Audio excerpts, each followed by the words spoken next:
that case. Wow, amazing.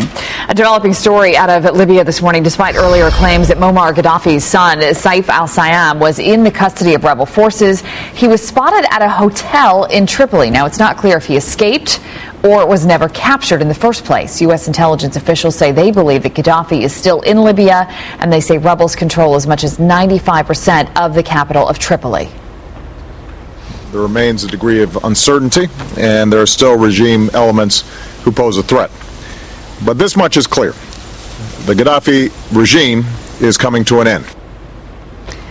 NATO, meanwhile, says it will continue its air campaign until all pro-Gaddafi forces surrender. Christopher Hinn, our Middle East and terrorism expert, is joining us live now from the newsroom to bring us up to date on this situation. And, it's interesting. We're sort of in a situation here, Chris, where the U.S. is walking a very fine line, not to get too heavily involved, but obviously we're on the brink of crossing the line.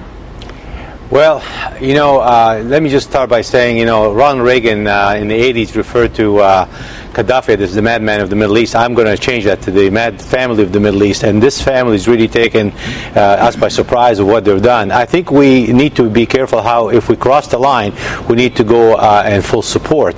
But I'm not sure if we're ready yet. I don't think we are allowing the NTC and the NATO to do their job. We just need to be very cognizant of the fact that Saif al-Islam is trying to outsmart the U.S. and the military. When we watch the situation in the Middle East right now, is the Middle East falling apart? I mean, we've obviously seen situations in Egypt, Syria, Libya. What's going on?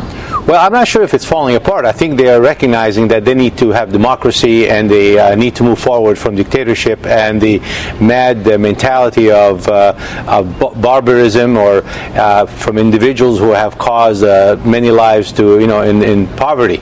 I think we're going to see some changes, but they're going to be some time before we remove the leadership that has been so destructive in the Middle East. Yeah, it's certainly a marathon and not a sprint. Christopher Hinn, our Middle East expert, always great to see you. Thanks so much for sticking around for us this morning. Okay.